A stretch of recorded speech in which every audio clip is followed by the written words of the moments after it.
आप मेरी तरफ से एक दूसरा स्पेकुलेशन, दूसरा गणित ले लीजिए कि इसका मतलब ये है कि जेडीयू अब इंडी अलायंस से बाहर होगी। ललन सिंह का इस्तीफा देना सिर्फ जेडीयू का आंतरिक मसला नहीं है। अगर ललन सिंह इस्तीफा दे रहे हैं या जो आपकी खबर है कि 29 दिसंबर को ये इस चीज का घोषणा हो जाएगी कि ललन सिंह राष्ट्रीय अध्यक्ष नहीं रहे और नीतीश कुमार राष्ट्रीय अध्यक्ष हो गए हैं जेडीयू के, तो अगली कड़ी यही होगी इस राजनीतिक एक्सरसाइज का कि जेडीयू इंडी अलायंस से बाहर हो जाएगी। तो देखिए, आज बिहार की सियासत के लिए बड़ा दिन रहा है। जेडीयू के राष्ट्रीय अध्यक्ष ललन सिंह के इस्तीफे की खबर सामने आई है। ललन सिंह इस इस्तीफे की खबर को खारिज कर रहे हैं और जेडीयू के जो बड़े नेता हैं, मंत्री हैं, विजय चौधरी, उन्होंने भी इस्तीफे की बात को खारिज किया। दूसरी तरफ जेडीयू सूत्रों के हवाले से हमारे पास जो जानकारी है, 3 दिन पहले ही ललन सिंह ने अपना इस्तीफा नीतीश कुमार को दे दिया है। ये उस दिन की बात है जब नीतीश कुमार अचानक ललन सिंह के घर पहुंचे थे। 20 मिनट तक ललन सिंह के घर पर बंद कमरे में उनकी और ललन सिंह की बातचीत हुई थी। फिर विजय चौधरी के घर पर ललन सिंह को साथ लेकर वो पहुंचे थे। फिर तीनों नेताओं के बीच बातचीत हुई थी। अब सवाल यह है कि ललन सिंह ने इस्तीफा दिया है, नहीं दिया है, ये तो 29 दिसंबर को साफ हो ही जाएगा। लेकिन क्या ये आखिरी खेल है ललन सिंह के इस्तीफे वाला खेल, या फिर बिहार में और भी कई बड़े खेल होने बाकी हैं, उसकी आहट सुनाई दे रही है और ललन सिंह के इस्तीफे का क्या असर होगा, इसको हम समझेंगे। हमारे साथ बिहार के वरिष्ठ पत्रकार धीरेन्द्र सर हैं। सर, आपका स्वागत है। धन्यवाद। ललन सिंह ने इस्तीफा दे दिया है, ये जानकारी आज निकलकर सामने आई, लेकिन ललन सिंह खारिज कर रहे हैं, जेडीयू खारिज कर रही है, इसको कैसे देख रहे हैं? देखिए, ये बात तो सही है कि इसको खारिज किया जा रहा है, लेकिन बिना आग धुआं नहीं उठता। कुछ ना कुछ गड़बड़ तो जरूर है। मैं आपसे पहले भी बात कर रहा था, आप ललन सिंह के बारे में पिछली बार भी हमसे सवाल किए थे और मेरा पूरा स्ट्रॉन्ग ओपिनियन ये था कि ललन सिंह इस्तीफा नहीं देंगे या ललन सिंह राष्ट्रीय अध्यक्ष के पद से नहीं हटाए जाएंगे। ज्यादा से ज्यादा ललन सिंह की रिस्पॉन्सिबिलिटी में कुछ कमी की जा सकती है, लेकिन इसके बावजूद, मेरे इस कैलकुलेशन और इस स्पेकुलेशन के बावजूद, आज ये खबर दिन भर तैरते रही कि ललन सिंह ने इस्तीफा दे दिया है। बाद में ललन सिंह ने भी वीडियो जारी किया कि मैंने इस्तीफा नहीं दिया है, और बाकायदा जेडीयू की तरफ से वित्त मंत्री विजय चौधरी सामने आए पार्टी ऑफिस में और मीडिया के साथ बातचीत करते हुए कहे कि कोई बात ही नहीं है इस तरीके की। सर, मैं माफ कीजिएगा, बीच में आपको रोक रहा हूं। सफाई देने की नौबत आ गई, इसका मतलब कुछ तो है, लेकिन ये माफ कीजिएगा सर, मैं आपको बीच में रोक रहा हूं।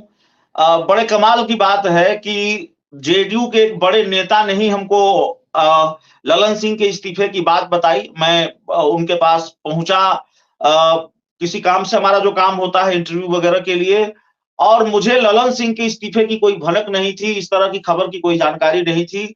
उन्होंने पहले हमें ये जानकारी दी और बाद में, चूंकि सूत्रों के हवाले से खबरें आ रही थी, बाद में हमने भी पता करने की कोशिश की। कुछ लोगों ने इस तरह की जानकारी दी, तो जेडीयू के उसी बड़े नेता ने हमें ये कंफर्म भी किया कि ललन सिंह ने अपना इस्तीफा तो 3 दिन पहले ही दे दिया है।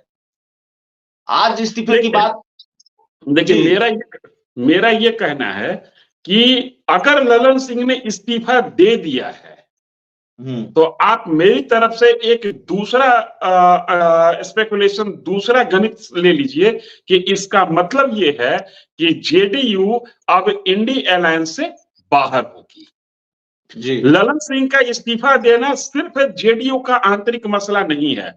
अगर ललन सिंह इस्तीफा दे रहे हैं या जो आपकी खबर है कि 29 दिसंबर को ये इस चीज का घोषणा हो जाएगी कि ललन सिंह राष्ट्रीय अध्यक्ष नहीं रहे और नीतीश कुमार राष्ट्रीय अध्यक्ष हो गए हैं जेडीयू के, तो अगली कड़ी यही होगी इस राजनीतिक एक्सरसाइज का कि जेडीयू इंडी अलायंस से बाहर हो जाएगी। ये दोनों चीजें एक साथ नहीं हो सकती हैं।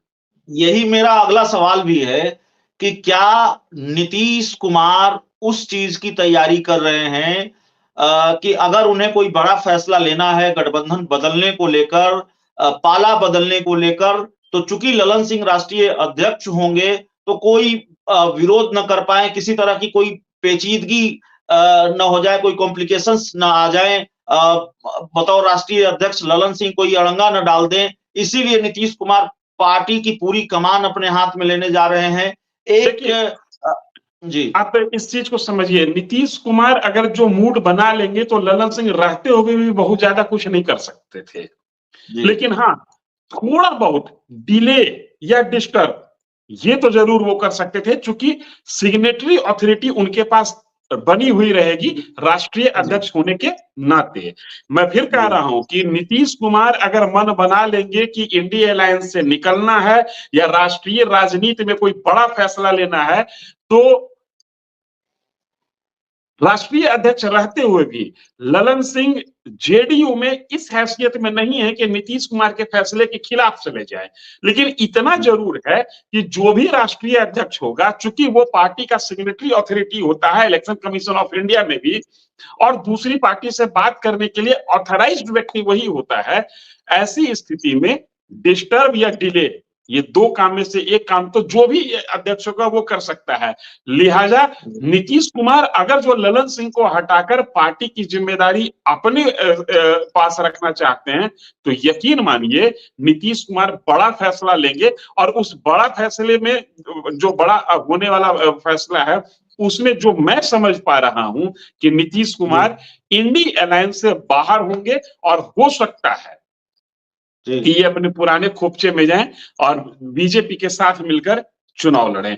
क्योंकि देखिए एक चीज है, बीजेपी से अलग कराने वाले ललन सिंह, ये बात मैं नहीं कह रहा हूं, जेडीयू के नेता भी कहते हैं और बीजेपी भी कहती है। लालू यादव के सबसे करीब ललन सिंह, इंडिया अलायंस से बात करने में सबसे आगे कौन? ललन सिंह। ऐसी स्थिति में बीजेपी से अगर जो जेडीयू पुनः अलायंस करेगी, फिर से अलायंस करेगी, तो ललन सिंह की कुर्बानी तो बीजेपी लेके रहेगी। जी, तो क्या ये माना जाए सर कि खरमास में भी बहुत खेल होने वाले हैं बिहार की राजनीति में? ख से खरमास, ख से खेला ही हो रहा है। खरमास में खेल हो रहा है, परिणाम खरमास के बाद देखने को मिलेगा। जैसा हम लोगों का एक और अनुमान है कि उपेंद्र कुशवाहा की जदयू में वापसी होगी। मैंने आपको पहले वही सवाल है मेरा। उपेंद्र कुशवाहा ने आज कहा है कि देखिए, दूसरे लोगों की बात मैं नहीं करता, लेकिन मेरे बारे में अफवाह उड़ाई जा रही है कि मैं नीतीश कुमार के साथ जा रहा हूं। उपेंद्र कुशवाहा ठीक कह रहे हैं, नीतीश कुमार के साथ जाने की गुंजाइश नहीं है, या उनके कहने के बावजूद आप इस बात की गुंजाइश देखते हैं कि नीतीश कुमार उपेंद्र कुशवाहा साथ आएंगे? देखिए, अलग अलग राजनेताओं की कार्य करने की अलग अलग शैली होती है। उपेंद्र कुशवाहा हाँ करते करते ना कर देते हैं, और ना करते करते हाँ कर देते हैं। वहीं नीतीश कुमार जिससे अलग होने का मन बनाते हैं, उससे धीरे धीरे संबंध समाप्त पहले करते हैं, अलग बाद में होते हैं। धीरे धीरे बात करने का क्रम कम कर देते हैं, मुलाकात कम हो जाती है, और उसके बाद पता चला कि दोनों की राहें अलग अलग हो गई। नीतीश कुमार की का जो वर्क स्टाइल रहा डिसीजन लेने का, उसमें एक कड़ी ये भी है कि राजगीर चले जाते हैं 3-4 दिन के लिए अज्ञातवास में, और वहीं से कोई फैसला ले लेते हैं। तो नाना करते प्यार तुम्हीं से कर बैठे उपेंद्र कुशवाहा का पुराना अंदाज है, ये उनका पुराना अंदाज रहा है। इसलिए उपेंद्र कुशवाहा अगर ना कह रहे हैं तो उसको ना नहीं समझा जाए। हालांकि हाँ भी नहीं कह रहे हैं, इसलिए हाँ समझने की भी भूल न करें, लेकिन इतना तो जरूर है कि उस ना को ना नहीं समझा जाए। कुछ भी हो सकता है, जो अपनी खबर है और जो अपनी समझ है उसके मुताबिक उपेंद्र कुशवाहा के लिए आज की तारीख में जदयू से बेहतर मुकाम कुछ नहीं हो सकता।